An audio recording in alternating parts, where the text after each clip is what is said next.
तुलसीपुर आश्रम विद्यालय आमे जानिबा आमे जिणिबा कार्यक्रम टांगी 14 ब्लॉक गरुडंगा पंचायत अधीन अनुसूचित जाति और अनुसूचित जनजाति उन्नयन संख्यालघु पछुआ वर्ग कल्याण विभाग द्वारा परिचालित तुलसीपुर आश्रम विद्यालय परिसर में पितामाता सह भागीदारी आमे जानिबा आमे जिणिबा उत्सव पालन हो जाइछि।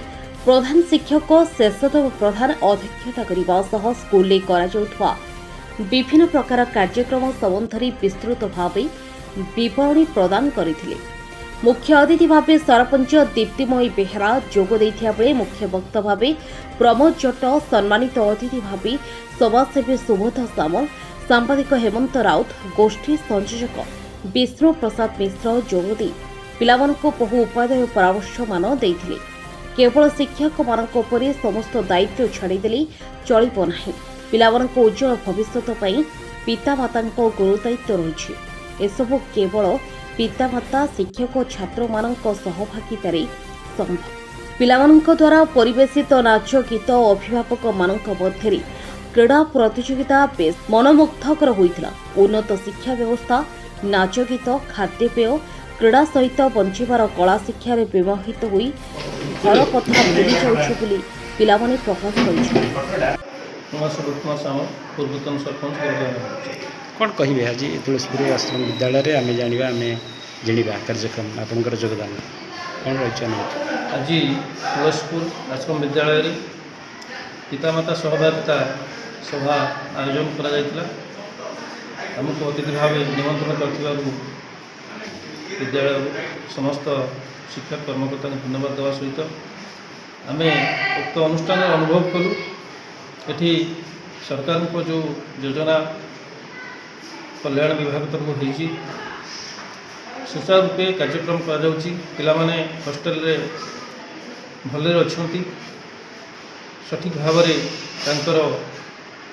शिक्षक मान तरफ सेवा जत्न नि खाद्य पेय आरंभ कर पोशाक परिधान एवं स्कूल परिवेश भित्तिभूमि सब उन्नत मान रही आज रही कार्यक्रम में मु समस्त को एवं स्कूल प्रधान शिक्षक को धन्यवाद दूसरी। निश्चित भाव सरकार कल्याण विभाग योजना सफल होती। धन्यवाद। मो शेषदेव प्रधान प्रधान शिक्षक तुलसीपुर आश्रम विद्यालय। सर एभली कार्यक्रम उद्देश्य कौन? ये कार्यक्रम मुख्य उद्देश्य होउछि आमर अनुसूचित जाति एवं जनजाति वर्गर छात्र छात्री तथा अभिभावक माने केउ केउ सुविधा सुजोग सब गवर्नमेंट तरफ पाउछन्ति से विषय में मुख्यतः जानिबा से मानको सरकार को द्वारा कौन कौन सब प्रोत्साहन दिया जाउछि, से मानको ऋण कौन कौन दिया होउछि, से मानको जेमति छात्र छात्री मानको अन्वेषा अंतेषा एई भली विभिन्न प्रकार शिक्षानुष्ठान अछि सेथरे से माने किभली पढिबे, मत्स्य चाष कि गोपालन कि आमर कुकुड़ा चाष एमानकु किभली सब्सिडी दिया होउछि एवं डाक्तरखाना रे एमानकु सब कौन कौन सुविधा सुजोग सब गवर्नमेंट तरफ दिया होउछि है कि यही विभिन्न प्रकार मान उन्नतिमूलक कार्य माने सरकार एमानकु कौन सब सुविधा सुजोग दौची सेगुड़िक सब जनइबा होउछि मीटिंग पीएपी कार्यक्रम मुख्य उद्देश्य।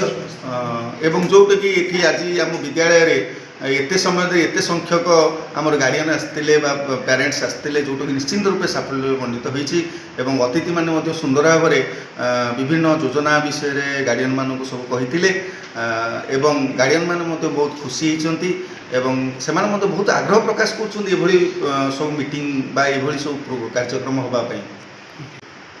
प्रमोद कुमार जट कौन कहे आज जो पीएफ मीटिंग जहाँ आम विद्यालय अनुष्ठित होती आम जहाँ अनुभव कलु सरकार जो लक्ष्य सरकार जो उद्देश्य पेरेंट्स आज पैटर्न मीटिंग जहाँ कार्यक्रम अभिभावक छात्र छात्री शिक्षक मानकर जो संपर्क भितर सुसंपर्क रहा दरकार से सुसंपर्क भितर विद्यालय छात्र छात्री मानकर किभली उन्नति हेब एवं अभिभावक मानकर कौन कर्तव्य ये बाबद जो आज आलोचना है बैठक में जहाँ घटिला मत अनुभव कली जहाँ सफल होमर विद्यालय प्रधान शिक्षक को धन्यवाद दूँ से एत सुंदर भाव आज मीटिंग परिचालना कले एवं अभिभावक मानू जहाँ परामर्श देले छात्र छात्री मान जहाँ परामर्श देले ता अति सुंदर थिला।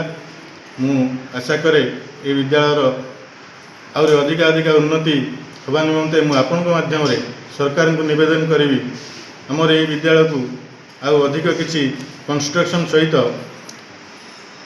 निरापत्ता पैंका से सहयोग रखिए सरकार मुझे माध्यम निवेदन कर टांगी चौधरु कानो बेहेरा रिपोर्ट प्रो न्यूज प्रतिदिन ओडिशा। सबुदिन सबु समय सबु परिस्थिति रे आमे थिबु आपनक सहित प्रो न्यूज प्रतिदिन ओडिशा देखिया पई लाइक शेयर एंड सब्सक्राइब